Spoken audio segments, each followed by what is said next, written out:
This anime is probably the most popular anime out right now, and this is a topic for a future show. I think it's one of the new big three. We'll get to that. We'll get to that one. Yeah, I think this is. I think this is one of the. If we had to pick a new big three, I think this is one. This is the biggest of the big three. Yeah. Okay, let's start with the plot. What? I'm like, okay, bro, can you explain the plot in 3 sentences? I'm not gonna lie, I don't know what the fuck's going on.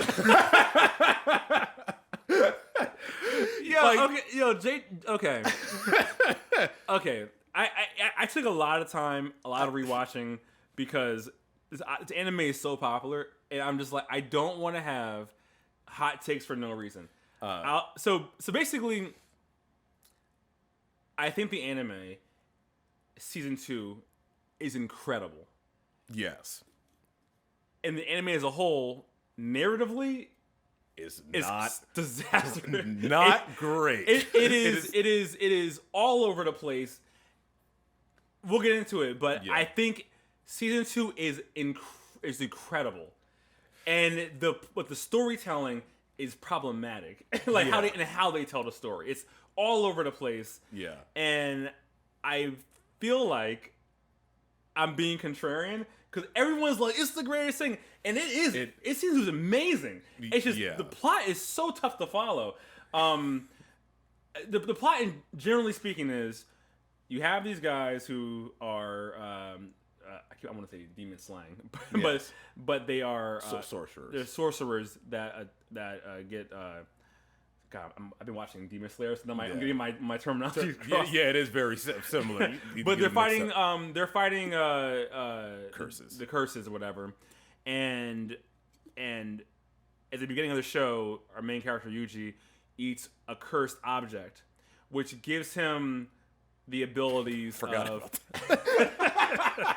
Right. I was trying to figure, how did this happen again? Yeah. So okay, we'll sorry. Go ahead. Yeah. We'll, and then basically, so he swallows the cursed object. He gets a bunch of powers, and then he has the ability to suppress that sorcerer. Because most people who swallow these cursed objects get taken over by the curse, right? Yeah. And so as the show starts out with him basically going, "Hey, I want to be able to join and become a sorcerer," because the alternative is the Sorcerer Society wants to execute him. And then from there, you they basically going about killing curses, and then a bigger plot unfolds. This is the spoiler-free explanation. So I think we should start with what we love about the show first, before we do that one fast. Okay. Or how about, should we start with season 1? Let's start with season 1. Okay. I hated right off the bat. One thing I didn't like from the start, because I thought they had a good like emotional beginning. Yeah. Like using his grandfather just dying just suddenly. Right? You have a good start you have a good thing that you can use to start this whole story. I felt like they just tossed that away. Like, okay, next. Yeah, they did. And it was this emotional thing with his grandfather dying. Yeah. Never comes up again. Like, nothing really. I mean, he was referenced, throughout the series a little bit. But it's like, why isn't this taken more seriously? Yeah. And they jump from that to like, okay, everything starts now. But to contrast it, in Naruto, that swing, we saw it every 3 episodes. Yes. So that was overdone. But at least they established Right. it as it's an important moment. And with this, it's like this should have been taken. I feel like they don't take these in season 1. They weren't taking these things more seriously. Yeah. And it was just like, wow, this was an emotional moment, and you just kind of just like, okay, and we don't need that anymore. Yeah. And so that was the first big thing I didn't like. And also, like, in the first episode, like, he was joining the occult club or whatever in the beginning. I thought that was gonna be it. I wrote their names down, and I was like, I thought that was a pretty cool. Like, he was this athlete. He could have been in all these sports, but he just wanted to be in this club. Yeah, they so I thought that was gonna be the thing, and we never see them again. Yeah, I had a lot of that was confusing. Like, they basically made him or positioned him to be this like superhuman, and this kind of just hand wave it away. Yeah. you know, there's a lot of people who are. So I'm like, okay, it's fine, it's cool. I think just generally speaking, the Achilles heel of this show is the exposition and the rules. I had to text you. I said, why do they keep talking about the power system all the time? Oh, like when you shut up and just fight or something. There's too many rules. And actually, no. Here's the thing. Once I understood it all, it's kind of neat.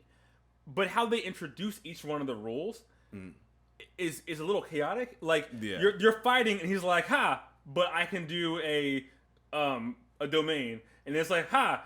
I can bring the domain expansion, and it's like, "What?" And then Joe, like, it's every new fight was a new rule, you never had time to sit with any of the of the rules before the next person broke the rules, and they explained to you why the rule. Because like when Gojo came, and I'm just like, no one can touch him, and for me, that to me at the end was like, I'm talking about season 1 here.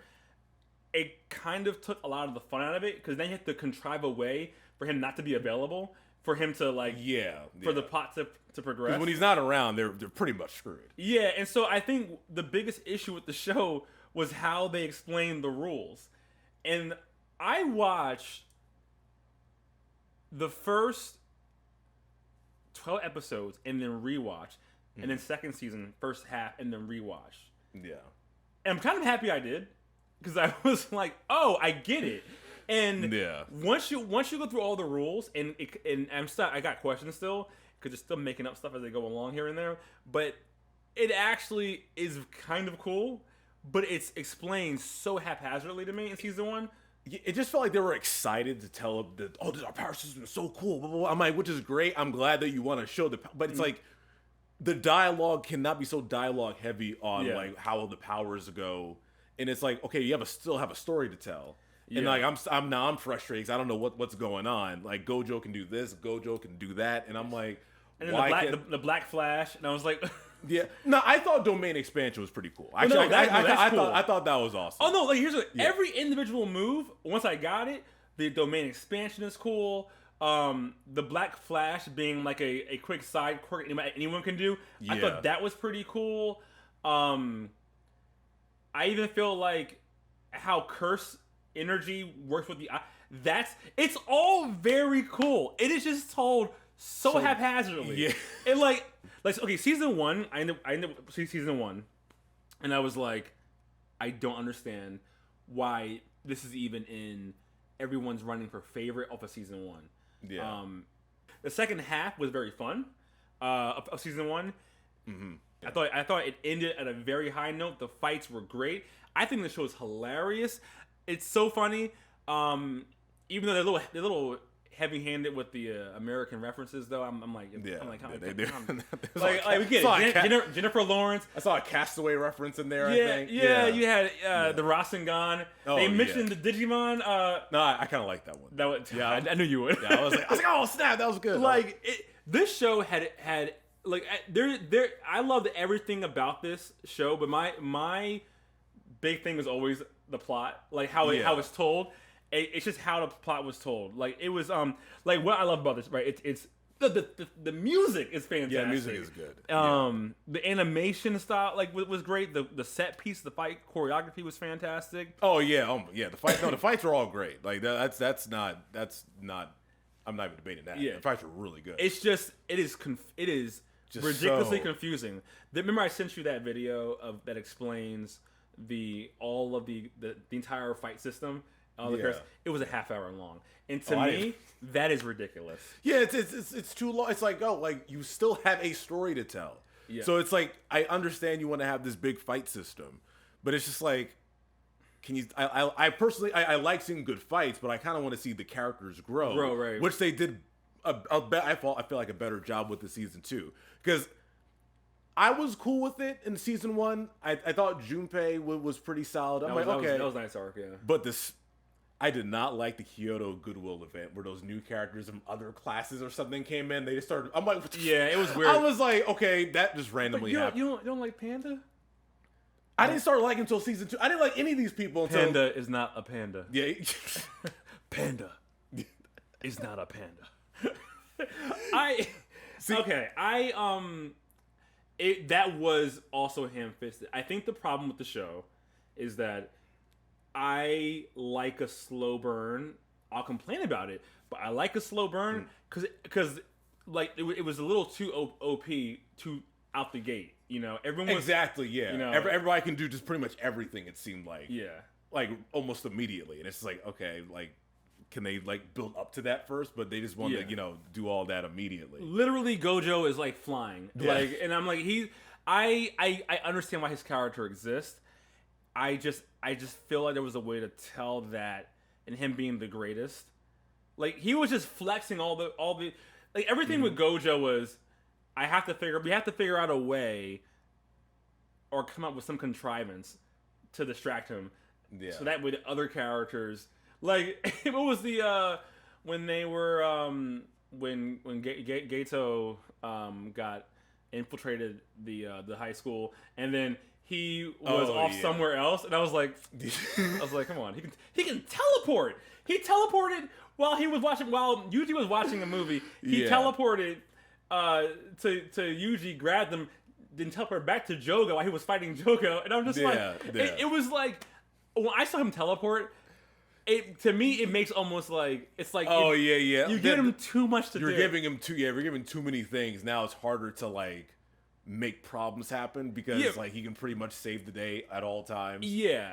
So but long story short, and I'll go get into spoilers in a second. But long story short, I think that the show is like to the music, it's funny. The character, I love the like. Oh, but you know what? You could be right. A lot of my goodwill for the characters came from season 2. Because I'm like, okay, now I kind of like. For some reason, it is like they write them better. Yeah. You know what? I think if season 1 had season 2's writing, season 1 would be better than season 2. So yeah. Because I said they have all the like different little stories that are happening in season 1 with all the characters. If they just had the season 2's direction. Yep. I think I would have liked the characters more. Season 2 took what I thought like was just this shit pile of convoluted mess and just made me go. I was like, man, wow, almost immediate. This is like out the gate. Season 2, man. This is fantastic.